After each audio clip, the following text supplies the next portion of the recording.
When the wind tried to take us. A Hurricane Helen survival epic.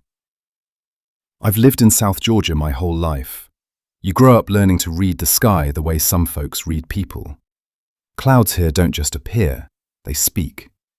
And that afternoon, the day before Hurricane Helen arrived, they were speaking in a low, angry whisper.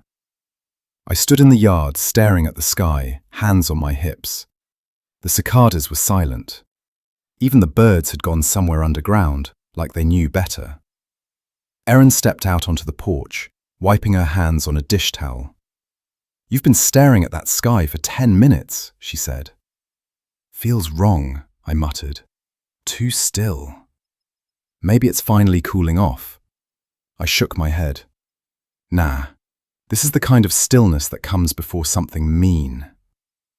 Behind her, the kids were arguing again. "Mom, Mason touched my tablet." "I didn't touch it. I moved it 1 inch." "That's touching." "No, that's moving." "Bring it here," Erin yelled back without missing a beat. I smirked. Storm's already in the house. "Don't start," she mumbled, nudging me with her elbow. But she looked at the sky too, and her smile faded. It wasn't the first storm to threaten us, not by a long shot. 2 years earlier, a weaker hurricane knocked out our power for 4 days. No AC, no cold food, no lights. A neighborhood full of generators that sounded like a NASCAR racetrack. But ours had seized up on day 1. The kids were hot, miserable, scared. And I'll never forget the sight of Erin sitting on the kitchen floor with a flashlight in her lap, wiping sweat from her forehead as she tried to fan Lily, who had heat rash breaking out across her arms. That night, I promised myself, never again would I let my family sit helpless in the dark. I spent months researching whole home backup systems. Gas generators? Loud, smelly, high maintenance. I wanted something reliable, set it and forget it. Then I found it. EcoFlow Delta Pro Ultra Plus Smart Home Panel. 2 whole home power automatic load detection. 120 volts/240 volts inverter output. Pure sine wave for sensitive devices. EV grade LiFePO. 4 cells, 6 kilowatt-hour base pack. Expandable to 90 kilowatt-hours. 7,200 watts output with stacked inverters. It was basically a power plant that fit in my garage. Erin wasn't convinced at first. "You're telling me this fridge-looking thing can run the whole house?" "It can run the neighbors' houses too, if I daisy-chain enough batteries," I joked. "Price tag's not funny," she said. "It's an investment, in security, in comfort, in not melting into a puddle of sweat next hurricane season." She squinted. "You're really committed to this." "I'm really committed to you." That did it. We installed it, and thank God we did. Because Helen wasn't just another storm, she was something else entirely. The next evening, the wind arrived before the rain, tall, bending gusts, like invisible giants stomping through the yard. By 9 p.m., the windows were trembling. By 9:15, the house was moaning like an old ship under strain. By 9:30, the kids were crying. "Dad," Mason said, "is our house going to be okay?" I knelt beside him. "Buddy, this house is stronger than it looks, and we've prepped, and we've got power backup. We're going to be okay." But even I didn't fully believe it yet. Then at 9:52 p.m., Helen unleashed her real voice. Crack, boom, whoosh. The power died instantly. The house dropped into darkness like a trapdoor had opened under it. Lily shrieked. Erin grabbed her tight. "Stay together!" Erin shouted. That sound, the total absence of electricity, was deafening. No hum, no fridge, no AC, no nothing, except the storm. I grabbed my flashlight, I'm going to the garage. Erin's hand clamped around my wrist. Don't leave us. I have to, I said softly. The Ultra will carry us through this. You promise? With my whole life. Walking into that garage felt like stepping onto a battlefield. The roof creaked. Something slammed against the siding. The garage door rattled like a giant was pounding on it. But there, standing tall and peaceful, was the Delta Pro Ultra. Okay, I whispered. Let's fight back. I flipped the main isolation breaker on the smart home panel too, then connected the Ultra's power cable and initiated switchover mode. The machine hummed. The panel 2 clicked its internal relays, isolating the house from the dead grid and routing circuits through the inverter. Click, click, click, and then light, steady, warm, defiant.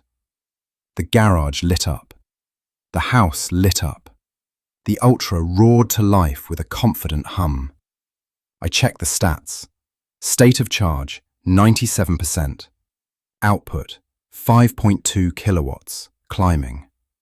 Load distribution, 240 volts, split phase balanced. Heat, nominal. Projected runtime, 11 hours at current load. I exhaled. Hold the line, Ultra.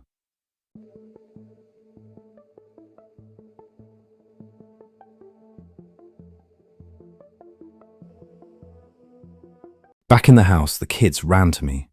Dad, the lights came back. That's our backup system, I said proudly. Like Iron Man's suit? Mason asked. Exactly. Erin hugged me. I don't know how you stay so calm. I'm not calm, I whispered back. I'm just pretending. She laughed nervously. Then never stop pretending. But Helen wasn't done. Around midnight, the wind hit a pitch that didn't sound natural, almost like screaming. The rain wasn't falling, it was attacking sideways, slamming the windows so hard they bowed inward. Then something enormous crashed outside with a force that shook the house. What was that? Lily cried. I checked the backyard camera feed. It was still powered thanks to the Ultra. The oak tree behind our fence had snapped in half. Just a tree, I said. Just a tree? Erin shouted. Another crash thundered outside. Another. Helen wasn't just passing through, she was trying to tear our world apart. And through it all, the Ultra hummed. Steady, unshaken, like a giant holding up the house with invisible hands. Battery, 84%. Around 2:15 a.m., the kids finally fell asleep on the couch. The storm outside was a war zone. Thunder, cracks, howling. Erin sat beside me on the floor, knees drawn up, arms crossed. She stared at the window, her voice barely a whisper. I'm scared. I wrapped an arm around her. I know. What if the roof goes? We'll move to the hallway. What if the hallway collapses? We go to the bathroom. What if... Hey. I turned her face to mine. Look at the lights. Look at the AC. Look at the kids. We are not sitting in darkness. We're not sweating. We're not deafened by a generator. We're not helpless. She nodded. Tears filled her eyes. You're our rock. No, I said. That thing in the garage is our rock. I'm just the guy who plugged it in. She laughed despite herself. At 3:02 a.m., the worst happened. The whole house shook, violently. Something massive hit the roof. The lights flickered. The AC hiccuped. The Ultra surged to full output, 7.2 kilowatts. No, Erin whispered. I sprinted to the garage, praying. As I entered, lightning strobed through the windows, and I saw it. A tree branch the size of a motorcycle had punctured the roof above the Ultra. Rainwater poured in, dripping dangerously close to the unit. "Don't you quit on me!" I yelled at it like it was a living soldier in battle. I grabbed plastic sheeting, threw it over the opening, and hammered the emergency cover boards we kept for hurricanes. My hands shook. My heart slammed in my chest. Water ran down my arms. But the Ultra kept going. Battery, 59%. Output, 6.8 kilowatts. Temperature, stable. Warning, water proximity detected, insignificant. It was fighting the storm with me. When the sun finally rose, the world outside looked like it had been attacked. Trees everywhere, cars crushed, power lines hanging like dead vines, roofs torn off, debris scattered like confetti from a nightmare parade. But our home? Stable, powered, safe. James, our neighbour, stumbled over, eyes puffy and tired. "Man," he croaked, "your lights stayed on all night?" "Thanks to the Ultra.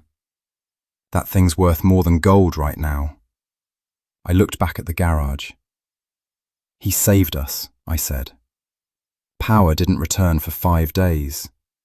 The Ultra ran every essential: AC, fridge plus freezer, cameras, lights, microwave, router, charging stations, washing machine, once a day. I rotated loads, checking the system like a helicopter pilot. Each night I whispered, "Thank you," as if it were a living guardian. Erin baked bread one morning and said, "I want you to know something." "What's that?" "I will never again question you about buying that system." "Really?" She smirked. "Don't test your luck. When you live through a storm that tries to peel your house open, you learn what really matters: family, preparation, and sometimes a box of batteries that refuses to quit.